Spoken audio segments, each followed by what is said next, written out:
And yeah, we are online. Oh, we Hi, are everyone. live. Yeah, we are live. That's Kirill from ConferenceCast and my co-host Kira McDonald. It's a Hi, everyone. second series of our event managers survival tales, where our guests share the experience of the last year, how they had survived. I hope this experience will be very valuable and useful for you, everyone. Oh, we have 5. Okay, 5 watchers. Okay, oh, 2. Well, guys, don't go. Stay there. Yeah. Well, So, and whether you're joining live or we have some people joining live, but a lot of people will be watching the recording. So thank you for making time to watch it at some point in the future. We appreciate your making time. Shall we go into the guest introductions? Yeah.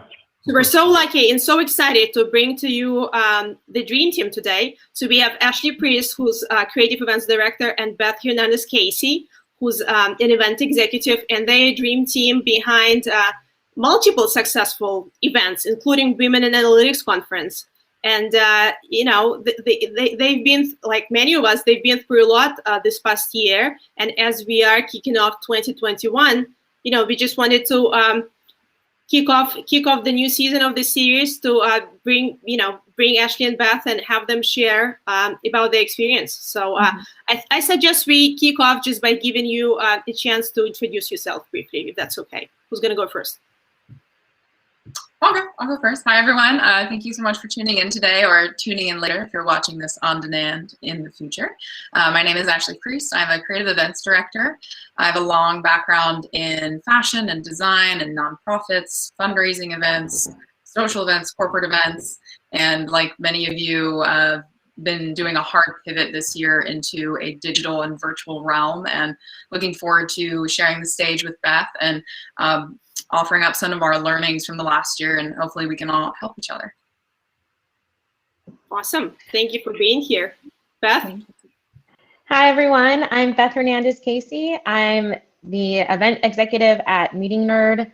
I specialize in logistics and event technology, and I focus on corporate events as well as nonprofit and association events. I'm really happy to be here. Ashly is really an inspiring event planner and manager and super creative. And I'm excited to share all of the things that I've learned this past year and where I see us going. Cool. So let's move forward. Yeah, so this is a perfect segue into our first questions, which is, I think today probably marks almost literally to a day the beginning of a lockdown on the East Coast in the US, right? So I think we can just, so as we look back at this past year, or let's rewind and pretend this is March 9th, 2020, right? So let's kind of talk about, that period, and also the learning curve that you guys have been on since then. So what has happened over this past year? And especially, we'd love to learn about those early days, because I know you guys had a few projects that you were working on, and you had to make some drastic changes literally in a matter of days and weeks. So we'd love to hear more about those first days. What did they feel like? I would love to take that first, Ashly, if that's okay. Go ahead. March 9th, 2020, I was on my last walkthrough of a venue with the client. And the week previous, we had decided that, we don't have a delegation coming from China. We're going to be fine. We don't have a large international delegation traveling. We can still do this. By the 9th, things had already changed so quickly. And so we were kind of, we walked into this venue and there was just hand sanitizer everywhere already. Like, oh, great. And we were like going to discuss the food and beverage, how we were going to change that around to make people comfortable. But the next day or so already there was an impending lockdown. California had already been locked down, or at least the Bay Area had been. And we made the decision to take our 300-person event online on the 12th, and it was scheduled for March 19th. And we made that decision. We decided to do it really quickly. The client had wanted to refund everyone their ticket price, thinking that that would help to make sure that we didn't lose attendance. And I stopped them from that right away, thinking like, what's the thinking behind that? They wanted to refund tickets and also give people guest passes because they thought they just wouldn't come to an online event. But I got them to start thinking about, why do people come to this event? Are they coming for the panels? Is that really why they're coming? And yes, they were coming from the content, but the biggest factor about this event was the connection, meeting people, spending time with other people, and growing their network within this niche industry. It was an InsurTech conference. So we had already invested in an app, the Grip app, which is a fabulous networking app if you haven't used it before. It already has native video messaging, one-on-one, and messaging between attendees, but also you can use it to set up networking appointments on site in a physical space. So we were using it to set up appointments at table numbers. So instead, we reworked things just a little bit to allow not only attendees to still meet other people, but to recoup some of those losses for the client. So what we ended up doing was giving people 3 extra passes for someone on their team to join the event. So more people to network, more people to make connections on behalf of their organizations. We also gave them 25% of their ticket price in 2020 towards the 2021 conference. We also opened up the networking to 3 days. So 3 days before the event and the day of the event. So people were making appointments. They had so much more networking time. And instead of preventing people from making appointments during sessions, we allowed them to attend or to schedule appointments also during the content. And the event was a wild success. We increased attendance to about 500 people. Everyone showed up. Everyone logged into the app. It was so good. It was so early on. We just used a Zoom webinar. We were able to get that connection through the app. So we had 2 kind of technology things to manage, but it worked. And that was probably the funnest event so far. I think because we only had 1 week, we didn't have time to lose any sleep over it. Right. But you were very lucky to have the app that allowed to do all this stuff. So that because if you have different, like many different choice, the situation could be completely opposite, Absolutely. Like having the right event technology is so important, and being comfortable enough to change the way you've already mapped it out, and figure out how you're going to train everybody to use it in this new way. Yeah. I just also wanted to say how impressed I am. The story that you just shared with us, Beth, clearly demonstrates, you demonstrate one of the core competencies of any event executive, which is, to keep cool and kind of, think fast under pressure. Because you described a very elaborate model, from just what you just described sounds very elaborate. And I'm sure that we have many people who are just now kind of working towards getting their events there. So yeah, just amazing that this is something you were able to pull off just within a week. And I'm sure we'll actually go back to this in a little while, because I have some questions around working with executives while taking events online. So we'll unpack that a little bit later. I just wanted to go to Ashly quickly. So let's take us to March 2020 for you. What was happening? Yeah. A lot was happening. Similarly, we were in the midst of planning Women in Analytics 2020, which is a very large global conference. We have people from all over the world, and that started to be impacted when we were having issues even getting visas for some of our speakers to attend. That had already started as the rumblings were going across the globe about what was happening. And we had to have that tough conversation with our vendors and our venue partners about, do we cancel? Do we push it out?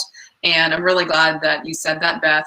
We took a step back and said, why are people coming? And one of the benefits of the Women in Analytics conference and that organization and platform is that it is highly educational content. It's not a lot of, inspirational, manifesting speakers. That's a different kind of conference. The way that we had it structured were dedicated workshop days, so you didn't miss out on the keynotes, but you were really paying for an expert to teach you the latest in data science platforms. So we were able to break apart the whole conference and still retain some of our speakers. And what we did is we kept those dedicated workshops, and in some ways it was easier that it wasn't live. We are women in analytics, so overwhelmingly that means as a woman with a family, you are responsible for childcare. For the first time at the conference, we were working with a daycare and a nanny service, so that if someone had to bring their child with them, they would be able to do that, and all the safety protocols and everything related to that. And not that it's any easier to do it at home if your children are in the background, but it was easier in some ways. And those workshops were close to selling out, and they did end up selling out. And it was still that intensive, like we had 2 4-hour ones and a 8-hour workshop, like actual educational courses. And we spun off what would have been these major keynotes into smaller fireside chats, where we did like pop-up virtual events that still allowed the community to get together, and then pushed off long-range planning for what is hopefully an in-person conference in some way in 2021. And we had a 2-day virtual summit, was that a month ago? This year instead. So it sounds like you also were able to make some decisions on the go and still make it an incredibly successful event. It almost sounds like I'm getting some sort of pandemic nostalgia vibe from you guys. I know it's not possible, but both of you are commenting on how, you know. It was so refreshing that time. Like, let's repeat it. It's like a war story that you like survived. You're like, oh, do you see this scar from battle? Like, we did it. We came out on top. I did forget to mention, we use a different platform, but Women in Analytics also has a conference app that we custom built through our dev team. That was also very key for us in terms of having the attendees feel like they could still engage with one another, even if they weren't in person. So I really recommend people start to look into those sort of networking apps that you can build on top of or use outright, like the Grid. But you will like, actually, you know, based on our experience, based on my experience, because I have been, like, you know, in event technology like since 2009, and also tried to launch my own like networking platform for events. So the situation like this using of event applications in the industry was like, so maybe 5% of conferences used to use it. I mean, before pandemic, and you were like among this, like, you know, 5% who already had some experience and know what to do and know like how it works, all this stuff. So I mean, you were really lucky, I mean, in comparison with different event organizers, because like this like COVID impact, you were ready. We were ready, yeah. Regrouped. Yeah, it was, I would say that too, from my time at Convene, we'd already had built-in technologies that made that pivot into full virtual a lot easier. But I have comrades in the industry where they did not have that sort of technology backbone built into their systems yet, and they had a very steep learning curve to keep their clients and keep themselves afloat and just learn about virtual. And keep calm. Yeah. Okay, so as you considered to shift to online, what was the most important to you? I mean, and what were your key objectives? I'll hop on this first, Beth. So like she pointed out already, why is the attendee coming? You never want to forget that you have your own goals for having this event, whether it be sales or community or whatever it is. Never lose sight of the attendee goal. That goes for any event, live events, weddings, whatever, birthday party. What's the attendee goal? How does it align with your goal? And the other thing for me, with all the just how many new event platforms there are out now, I always think about the three main things for me. Production quality is very important, and it doesn't have to be, I brought this as a prop. It's a little ring light, it's $10. Like, production quality, you can up the ante like you are with your amazing background. You can do small things that aren't a huge financial investment. Ease of use, not for you, but for the audience. So something like this where we can put it onto YouTube, everyone knows what YouTube is, they're comfortable with it, they can tune in. So ease of use for audience. You might have a learning curve where you need to learn a new platform, but can the audience use it and do they like it? Because I've personally attended some things, I hated the user experience of the platform. I shall not name names. And then the third one, which is also important in live events and virtual and hybrid, audience engagement. Do they feel engaged? Are they getting something out of this? Or is the experience of being there going back to what the attendee goal was for them attending in the first place? Awesome. Yeah, and mine is I mean, it's pretty similar, but just getting to the heart of the event. So what are we trying to do? And realizing that it's not going to be exactly the same. It's impossible. And thinking from that perspective, how else can we hit this goal of education or interconnectivity? And then what I look for is really similar when it comes to delivering an online experience for a client and their audience. Is the user experience has to be simple, but what's most important for me is how self-service it is. Things change so quickly, sometimes minutes before a session, and we have to be able to respond to that and change someone's title or change someone, you know, I don't have to, I'm preaching to the choir. I'm sure everyone has a million stories from just the past few months of a speaker saying, oh, that presentation or video I sent you is completely wrong. Here's all new material, upload it into the platform now. And you know, you just have to, I'm right on top of that. So that's really important. It's terrifying thing. So yeah. Here is like one like 10 gigabytes new video. I'm just sending it to you like 5 minutes prior the session. You know, okay, so let's do something. Cool. So I think we've touched upon tech, right? Hello. And then I think what's coming up is the human kind of the human perspective, right? So I think, and again, it sounds like you guys you almost were pandemic ready just by the virtue of being event execs, right? Because you guys are ready. You know, you always feel like, you know, you're ready in case something changes last minute. But not everyone's like you, right? So, and I think we talked about that a little bit during the prep call, that some of your clients, some of the executive clients that you guys work with, weren't as crazy necessarily in the very beginning about taking their beautiful in-person event, you know, that maybe they've, you know, maybe it was a traditional event that they would host every year. They weren't necessarily sold from the beginning on the idea of taking that event online. So without naming names and going into details, we just love for you to share maybe some reservations that some of your clients had.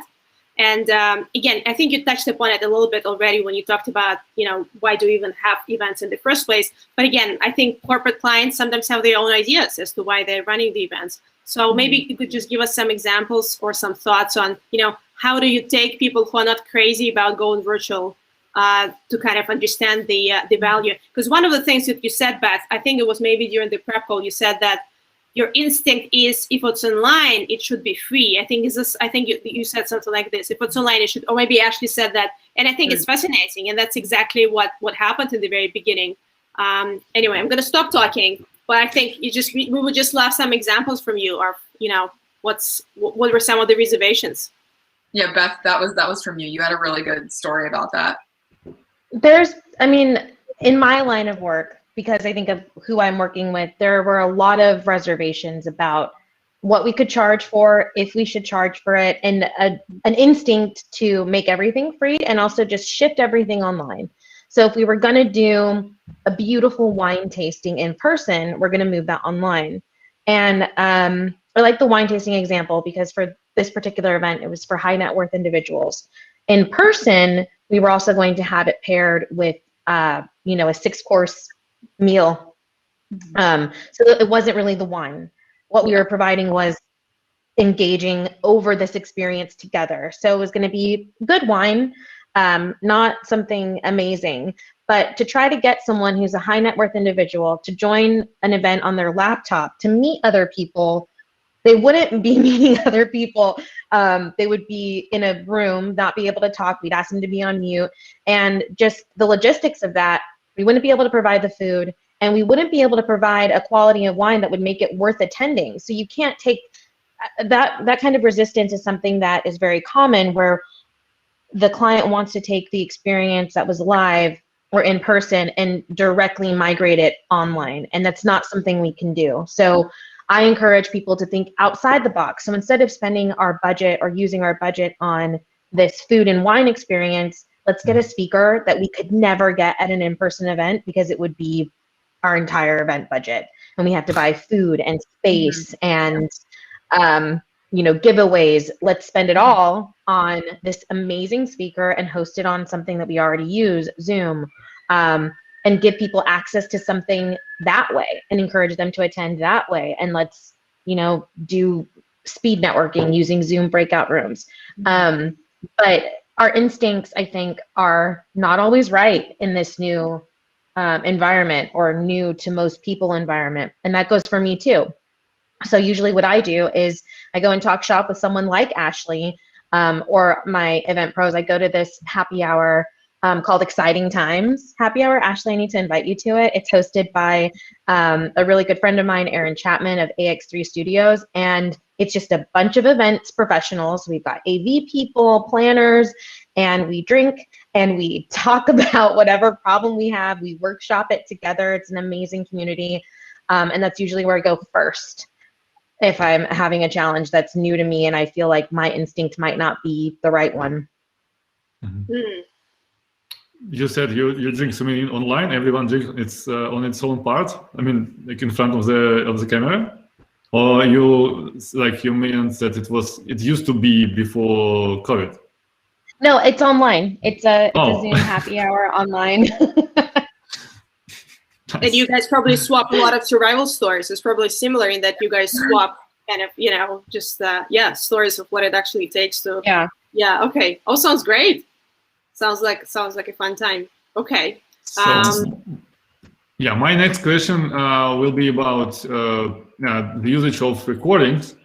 So before the COVID, before the pandemic, recordings used to be kind of a independent thing. So you have to dedicate a lot of time to get it. I mean, and it led event organizers to to perceive it in a different way rather than now. I mean, because now everything is recorded.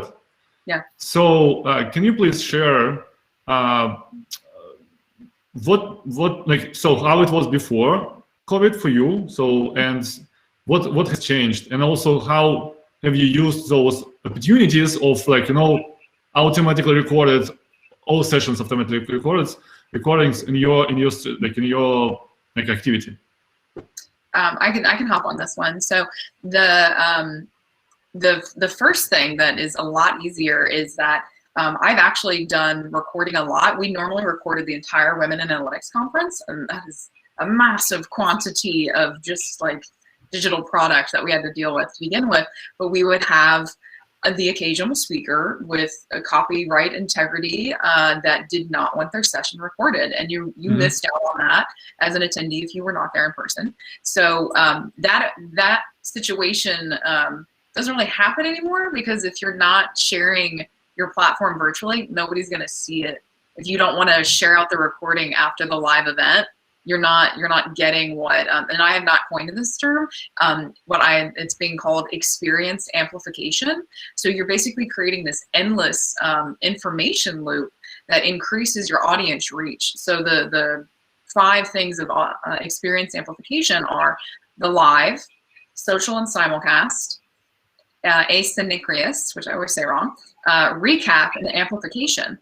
So you missed the live event, but then you've got the social feed that's happening simultaneously where people are live tweeting to each other. So now you're on 2 platforms basically. I'm going to say it wrong. Asynchronous is them watching the on-demand link later at home when they've got time after the kids are in bed. The recap is your 4th platform, where you're sending out the email reminder that it happened, you're sharing the on-demand link, you're doing your news blast, you're doing your own social, and then from there, your amplification is all 5 of those platforms together. So you have almost endless reach opportunities at this point to get a larger and larger audience. It's like the game of telephone as it goes around. That's very interesting approach, because actually what we also saw during the last year, and actually especially when we were monitoring some verticals or industries like, let's say, cannabis or like data, like, data science, what we see is that not many, but like I think at least 50% of conferences that happened last year, we haven't found them anywhere. I mean, nor on their websites, nor in YouTube. So they were completely unavailable for on-demand, rewatching. And it was surprising for us because, like, actually, we were completely, like, convinced that, like, sure, that now when you have it recorded, you haven't spent any, like, a cent to have it recorded. Like, it's the most obvious, like, decision to put it online. I mean, afterwards. But we were wrong, and I actually still don't understand why in some cases people, I mean, event organizers decided not to publish it anyhow. So I mean, like, over paywall or like for free. So. Yeah, and I think the paywall is interesting. I think there is this, like Beth said, like, oh, it's online, it has to be free.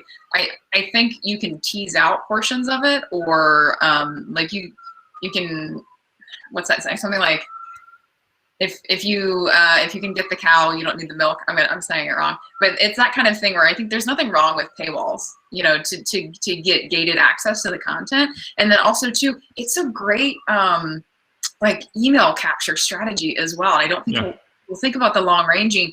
If you're not going to pay, just give me your email. You opted into my newsletter. You can learn more about us this way. We can learn more about you. So, with visibility that we're capturing your email, of course.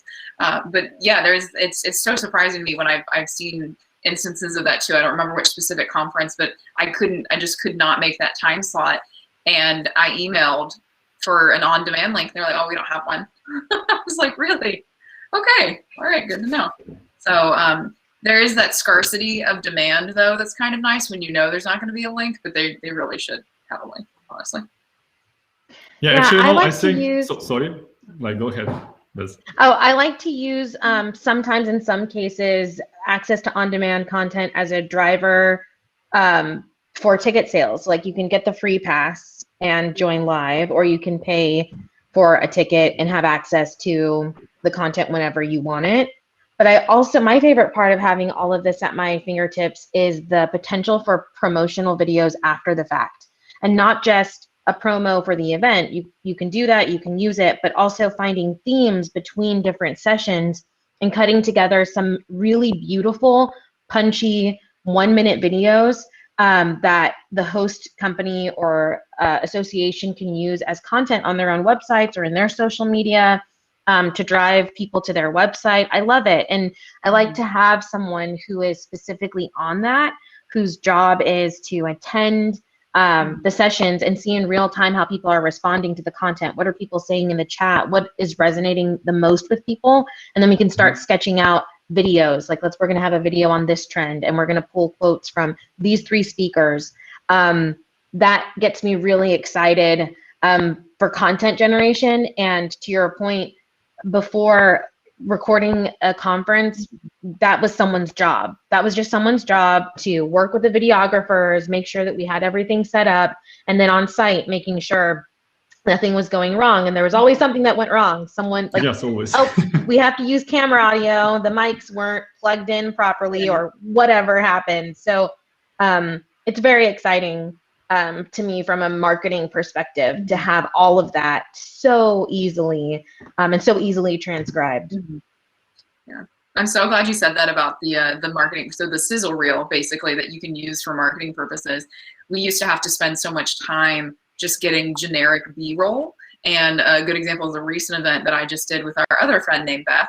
It was for a very large accounting firm, 50-year anniversary. We did all these really, really long recorded videos with their 3 founders, but there's these amazing gems of their personal experience growing this company from nothing to now being in 3 states and in operation for 50 years. And we have all this fantastic content. It is a lot to sift through, and that's genius that Beth has someone that just focuses on that during the live presentation. But it is marketing gold, because it is if you want, and it's an overused word, that is authentic. That is authentic employee experience, and nothing can speak more highly of your company than that. And then being able to capture that and use it to talk more about your company is a great thing to be able to do.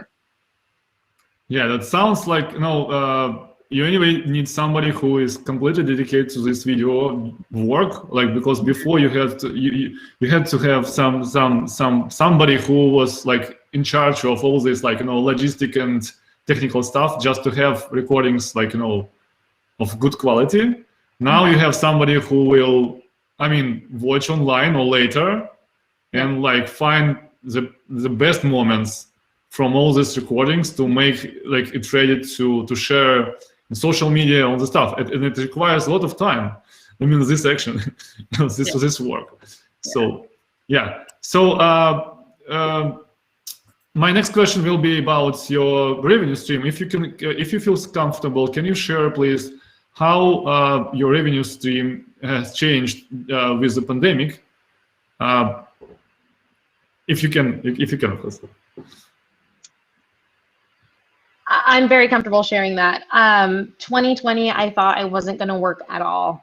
And I was kind of just being prepared for that. So I was really excited when I pulled in 50% of my annual revenue goal. And I thought that was amazing. And this year is looking like I might actually get back to something more normal, because there's a level of comfort around online events and a greater understanding of this is our reality until like September. But it was a very scary point in like April, May, when I just thought, this isn't happening for us. And then also trying to figure out how to price for things. So I price based on an assumption of the work we'll be handling and how much we'll be doing. I look back at some of my pricing worksheets for some projects, and I was, based on the actual work that I've done at the end of 2020, was making assumptions that were like half about what the reality was. So even if I had gotten some of those projects, I would have been working, twice, in some cases, 3 times as much as I had assumed I would. So that's something that a big takeaway is that a lot of this stuff takes longer. There's a lot of mapping that has to be done properly, so much testing. I've yet to use a platform more than once for an event. And so there's a lot that we have to learn as the event pro. We have to spend so much time learning that platforms that we can confidently tell our client, this is how we can do it, or this is how we can get what you want, and then teach everybody, sponsors, speakers, their team. So it's a lot of time, but I think that I'm hopeful. I'm hopeful for this year. Yeah. By the way, has the shift to online opened some new revenue streams for you? Maybe not this last year, maybe in this year? Yes, absolutely. I can answer that. I can speak a little bit about at my time at Convene. As I mentioned, we sort of had that backbone of technology built into our venues and our spaces, and we'd always offered a live stream capability to our clients if they had attendees that could make it, or they were trying to do a multicast to different cities where they had multiple office locations, because we were in 33 cities across the US. So we had that capability, and us pivoting hard into a virtual and hybrid model actually opened up significant new revenue streams for us and brought in some new clients that saw what we were doing with those capabilities that hadn't maybe considered using us before, because we were known for being white glove hospitality services, and that we always had good technology, but positioning ourselves at sort of the forefront of that event technology and building our own custom platform, and spending the time and the dollars, even though everyone was financially hurting, the dollars to make that a robust, active, multi-featured platform was really great for us, and recouping some business loss that we like everyone else faced in that first, not just first quarter, but first 2 quarters of the year, that first half.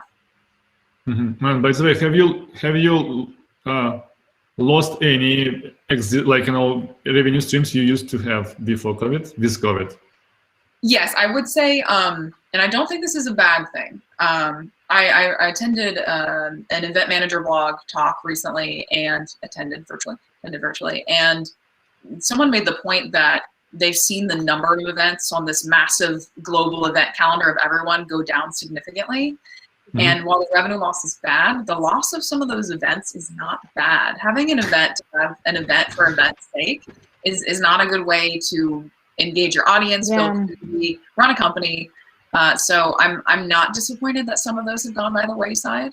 And I'm glad to see that, like, if it's the 50th anniversary of the Accounting Association unit again, they're doing things that are exciting because they're being forced to change. So change is hard, but there's a lot of growth opportunities. There's learning opportunities. There's new ways to do old things, teach an old dog new tricks, essentially. Yeah, because we heard like some of event organizers really struggling like about like trying to like find new sustainable revenue streams for them, because the old ones like stopped working. I mean, let's say you sell tickets for 1,000 something hundreds, for your events, and now you don't have this like moral opportunity to charge the same amount, even like 500,000, because like nobody would understand. I mean, why is that much like money your tickets, like you ask for your tickets, because we have the same like frames on our screens and all this stuff. So, but what I asked because of this like lost and like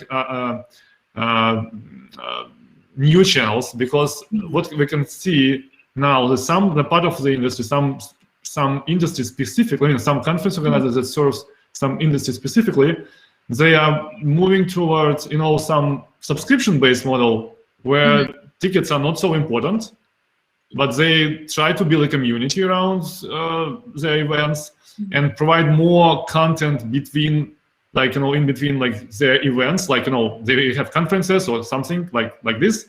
They also try to feed their audience with some like incremented content between, and to raise the value of being a member and pay a subscription, like rather than like collecting more tickets. I mean, ticket registrations, like as they used to do it before COVID. I think that's a good point, and I think you touched on that earlier, Beth. How you were saying you get to watch it live for free, but if you pay for a ticket price, you can watch it on demand again and again whenever you want. And I think with the ticket strategy, I have seen some event tickets myself where I'm like, wow, that's really expensive. And this is back when, in olden times, pre-COVID, where people just don't understand that your ticket price is not just there for your experience. It's the speaker fees, it's the venue, it's the cost of food, the cost of the Wi-Fi, the lighting, the production team, all of those things, the printed media materials. So I would encourage people to think a little bit outside of the box, and you can still charge those tickets. But if you take away all the costs that you would normally associate with a venue and how expensive that is, you can allow greater opportunities of entry into your event. If you cut the ticket price, you're still going to be making revenue. You depending on your platform, you can have 2,000 people attend when it used to be a 1,000-person conference. There are ways to still generate revenue from ticket sales, but every time I work with a client, I strongly encourage them that the bulk of their revenue from the event should not be reliant on ticket sales. That is not a winning strategy always. There have to be other revenue streams associated with the event that bring in the funding that you need to hit your goals. Right. Awesome. I think we talked about that a little bit and already. So first of all, I just wanted to say that I'm loving this conversation and just this optimism that you guys are posing. Just so much optimism around 2020 and how it's changed our lives. I mean, and I think it has changed our lives towards something better in many ways. But anyway, just loved how optimistic you are. So one of the things that I think has changed, or at least looks a little bit different these days, is audience engagement. So I think we talked about audience engagement as one of the key aspects of running a successful event. But engaging audience as a part of an in-person experience versus engaging audience in an online format, those are, those two things look very different. I don't know if you could kind of share with us your experiences, lessons learned. What does it take to truly engage your audience online in 2021 as opposed to 2019, 2020?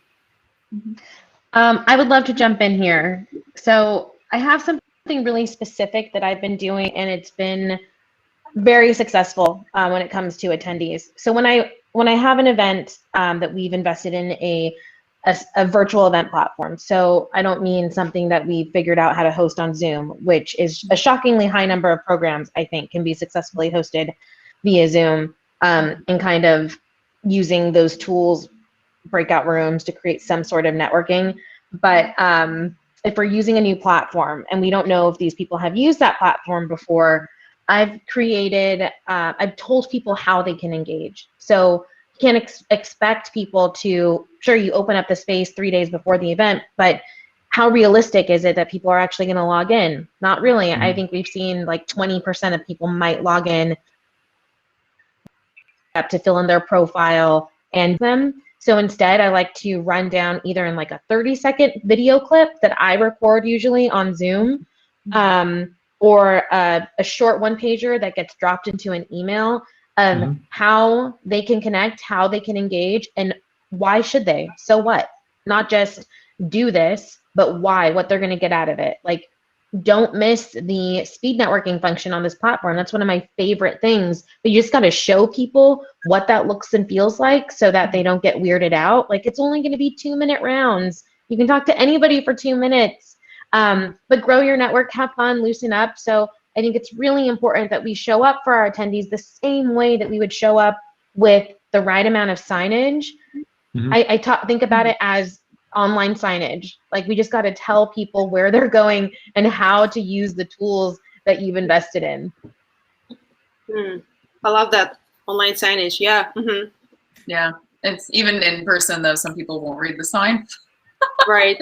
No, so I guess, the first step to engaging any audience, it sounds like really, you have to know your audience, right? And really kind of, be in their shoes in order to understand how you can design the best experience for them online and really engage them.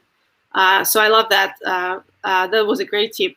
Yeah, by the way, has this percentage of people who signed in or up, like before an event, changed, like changing with the growing of their experience, I know how to say it, acquaintance with online tools. So like, let's say like in May or March or even like April, or let's say even in June, it could be 20%, but during the fall, it's increased to 50%, or it stayed the same, 20%.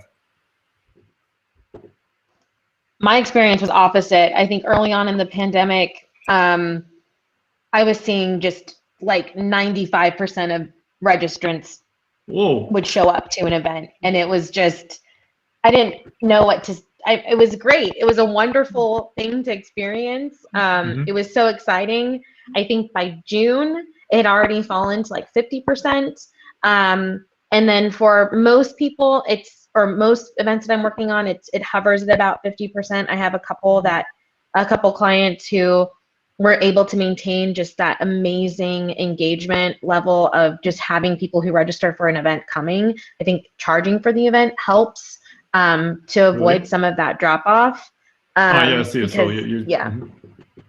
But now I think I'm seeing similar. As far as people joining the live event, it's like 25 to 35% again. And that's all last quarter. So this quarter, or this year, I'm curious to see if we'll see people re-energized, but I know that people were feeling some level of not just quarantine fatigue, but content fatigue. I was doing that too. Like, I learned so much stuff, but I haven't been able to apply any of it. Yeah, I've seen similar, like when it first started, the people that were the early adopters and quick to pivot, we had great attendance numbers, and the longer we all realized we were going to be working from home, that is the downside of that, is that you really want to go to that live time slot, but kids screaming in the background, something broke, your power went out, your Wi-Fi stopped working, life gets in the way, whereas if you paid the money to like drive your car, put gas in, go to parking, get dressed, go to this event in person, there was that higher commitment level to actually show up. But I think, and in terms of audience engagement, don't discount the simpler tools. Almost every single one of the platforms I've seen, they at least have a chat or a polling or a Q&A section. You can use that for audience engagement. It doesn't just have to be you know, in this view, you know, we're sort of talking heads. We can't see the audience. We can see the chat. We can still engage with them. We can ask questions in the chat too and have them respond. And then that way, you know, Bob back home feels like he's being heard and seen. So there's ways to do that where you can keep people part of the content. They become part of the content that way. Mm-hmm. Yeah. And just a quick follow-up question, because Ashly, you come from design background. Could you just, and you know, you just mentioned there's some simple, but you know, they're still amazing tools, right? So could you just talk about the role of visual branding and kind of where that comes in, you know, with online events? Maybe is there anything that could help us engage our audiences better? How can you use visual means to kind of energize and engage people? Yeah, absolutely. One thing that I've seen that's been really fun, and this is still a little bit of a financial investment, is handheld reaction signs. I know on Zoom you can clap, or there's like the party blower explosion thing that's like yay. But these handheld signs, they can be branded with your logo. They can say the name of the event. They can thumbs up, thumbs down, smiling faces. They can say your name and introduce yourself. It's a really easy, quick way just to have, you can still have something to send your attendees without having to significantly invest in a giant swag bag, that ultimately what you're putting in the bag maybe isn't something they can use while they're watching. Well, they can use these and then they can keep them. And then if they're branded, every time they use them again on another call, it's another opportunity, like I was saying, that's an experience amplification. A really easy one that, again, going back to that large, this is my most recent event, going back to it, that 50-year celebration anniversary, the company had been around long enough that everyone owned at least one article of clothing that went with the brand color and the brand logo, and their colors were blue and white. So we did a zoom out essentially of the whole audience, and everybody was in the brand. Everyone was wearing that blue color. So it can be something as simple as a suggested dress code, like going to your fancy friend's Zoom birthday party, getting dressed up, or like what Kirill's doing with his awesome, green screen background right now. There are cost-effective ways to bring some more like creative design elements in it. And even a simple thing, like you've got an easel and you don't have a wall behind you, you can make your own branding. Go to Staples. It's like $10 to get a poster board printed, and you've got a branded background that's always back there, or your company's logo, or their motto, or your social media handles. If that's one of the KPIs of your event, is getting more social media traction, make sure they can see the hashtag. Put it in the chat a couple of times. I love it. So let's try to make some predictions for this year. So are you considering to restart some events offline, or like maybe thinking about make them hybrid when it becomes possible? Because I'm asking about it because some of event organizers we've spoken to last year, like who organized a lot of events. They used to organize even more like before pandemic. So like but it was in Asia, like in Singapore, and they told us like, guys, we will never come back to offline events, never. So we will keep everything online, and maybe we will add some like VIP small closed events for those who want to like pay more and have more like engagement. But they will be those like offline parts will be so small, like up to 50 people, maybe 100 maximum, but not for every event, because before all our events were offline. But now we don't want to do it because like we completely satisfied with online. In our audience, that is what was most important. Our audience also satisfied with online format. So that's why I asked. I don't think virtual is going away anytime soon. I think it's here to stay. I think and hope it will only continue to get better and more accessible and easier for everyone to use. I miss people, so I personally would like in-person events to come back. I've been hearing a lot. I've talked on other panels about hybrid, and I think what's going to be really important when we look ahead, and I maybe is a stark prediction, but in terms of whatever normal is, I really don't think that's going to come back until 2022. I think there's still going to be and should be a lot of caution with in-person gatherings throughout the rest of 2021. Even in in New York, indoor capacity is still only at 35%, but I still don't know that I'm comfortable to do that. So virtual is here to stay. is one prediction. And then two, I think hybrid models are important. And like you're saying, your contacts and clients in Asia that were saying they're virtual forever. That's the way that they're going to go. The opportunities you have with hybrid, I would encourage people to still have that in-person component if you can, but it's really important to do your focus on what I call attendee equity, not attendee equality. So your Zoom audience and your in-person audience are going to have different experiences being part of that event. Treat them differently. Make them both feel special, but you have to treat them differently. And having that option of having your in-person event really frees up a lot of things, where if you're going to be streaming anyway, and you're going to be streaming into a lot of places, don't have a 500-person conference where the tickets are $1,000. Do satellite events. Your anchor event could be the virtual event, and then you have watch parties in other smaller venues in smaller cities that are, more affordable options for you to do. And you still get the virtual component, you get the in-person component, you're still doing your community building. There's ways to do it that, don't go back to the days of, 35,000 people in the giant McCormick Center in Chicago. It doesn't all have to go back to that. So. Yeah, I agree. Yeah, but at the same time, hosting hybrid event literally means that you have to host 2 events at the same time. Yes. And you have to have spend too much you have to have 2 budgets, 2 different teams to keep all attendees satisfied, because if you understand.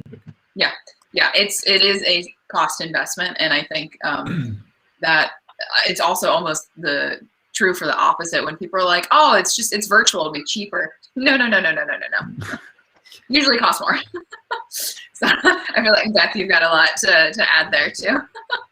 Yeah, I was hopeful that I would be able to go back to in-person events this year in Q4.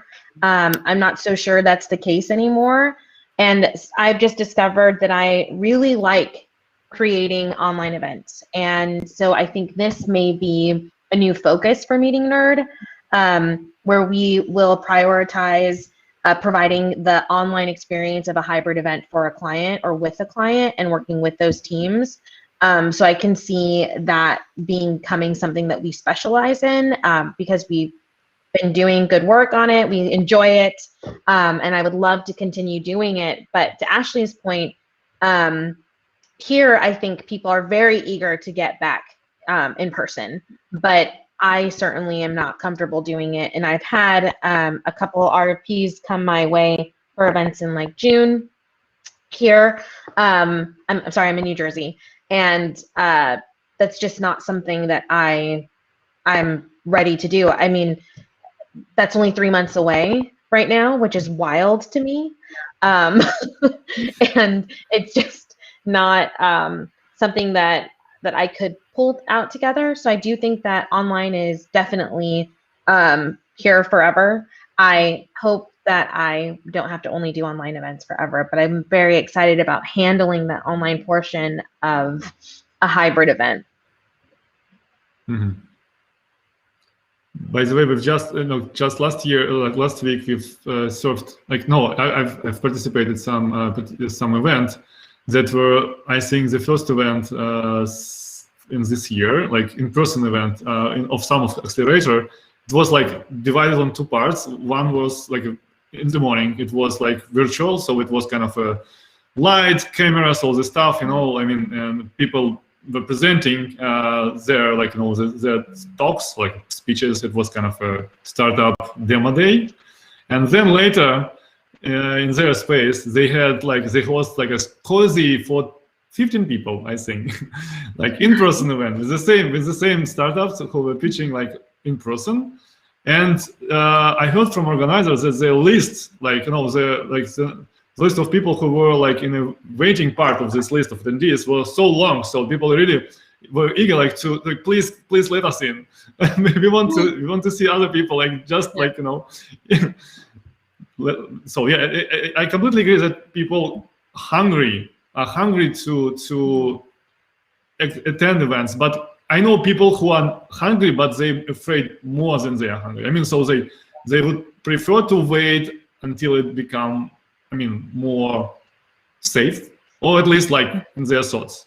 But there are different parts. There's a different part of audience which are maybe more risky. Let's say like this, you know, and they like to attend it right now if it is possible. Yeah, I agree with you. It's your own personal comfort level, really, is what it comes down to. So, and whatever city, state, local government guidelines that you have to abide by to execute in person safely. So yeah, when you said June is 3 months away, that blows my mind, and I too cannot imagine having a kind of large scale in-person event in June. You know, being in New York City, the restrictions, like, it's still 10 people indoors. That's it. So right, and all the budget dollars that would be devoted to just safety protocols. Like, I can't get an event budget that works without all of that. Like, it's just an added layer of logistics, of cost, of expectations. And we tweeted something today, and you responded to it, Ashly, but just something else to police behavior. And to your point about everyone ignoring our signage anyway, like, that is not something I like to do, and I don't want to do. So the idea of, you know, people have talked about using a like sticker system. So like, I'm distancing, I'll have a red dot, like, don't get closer than 6 feet away from me. I can see that devolving very quickly with a green dot person just getting too close to a red dot person and having I need your hugs, guys. Like, not something I would be looking forward to managing. It's a good idea with like this color dots. I mean, the green is like, I'm open for all opportunities, you know, like, please help me. I will answer. This has been such an amazing conversation.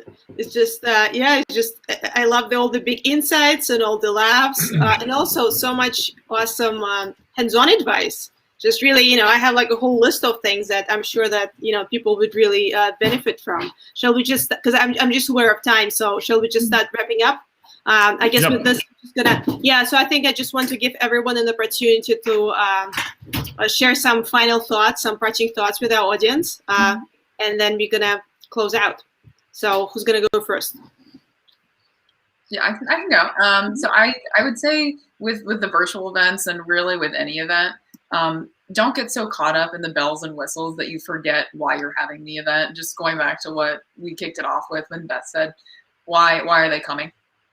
Why is the audience coming? And does their goal for attending align with your goal for having the event? Don't have an event for an event's sake. And you know, events, really the reason we have them is to build community, to be with other people that share your values and your background and your experience. So I just don't lose sight of that and get caught up in it. And, you know, and part of that goes back into more logistical things like picking the right platform virtually for the event goals, for the audience experience. All of that should be related. You know, there's a whole picture there if you keep in mind what those goals are. Beautiful. I love that so much. I really want to steal that. Don't get caught up on the bells and whistles, because so many people do. They see a platform and they're like, I want a 3D lobby. And it's like, but your audience doesn't care. They have $500 VR headsets that they hang out in like at night. Don't do that. That's such good advice, Ashly. But my advice is a little bit different, and I think this is telling because you're a visual design person and I'm a logistics behind the scenes person. My advice would be, don't lose sleep over it. A big pro of these online events, these problems have been the easiest to solve. Like, there is no physicality to it. We don't have to visit a venue to figure this out. We can do all this stuff from the comfort of our own homes. And there's a great community to tap into. I've never felt this open exchange of ideas between potential competitors before. I can talk shop with so many different event planners and workshop things together because it feels very like we're all in this together, and just everything is figure outable. And if you have an event that you're working on, or you're going to approach an online event for the first time, just don't lose sleep over the details. Reach out to your other planners. Everyone is talking about it. Everyone's there to just cross-pollinate, share ideas, and figure it out together. Cool. Thank you. You guys are just amazing. It was a great hour. Kirill, did you want to share something in closing? I agree. With everything said, said, okay. yeah. So Okay. I don't think there is something could be added. No. I mean, so. That was, beautiful. Yeah, so thank you so much, everyone, for joining. Thank you, Beth and Ashly, for making time and spending this hour with us. Thank you. Thank you to everyone who joined us live. Thank you to whoever's watching us at some point in the distant future. We appreciate you making time. Look out for next episode. So the Survival Tale series. We'll be sending out takeaways and all kinds of, we'll make sure that this content gets to you. And yeah, just make sure that you subscribe and follow, and then you'll get access to the recording of this beautiful conversation and whatever's coming up next. Have a great evening, everyone. Thank you. Yeah.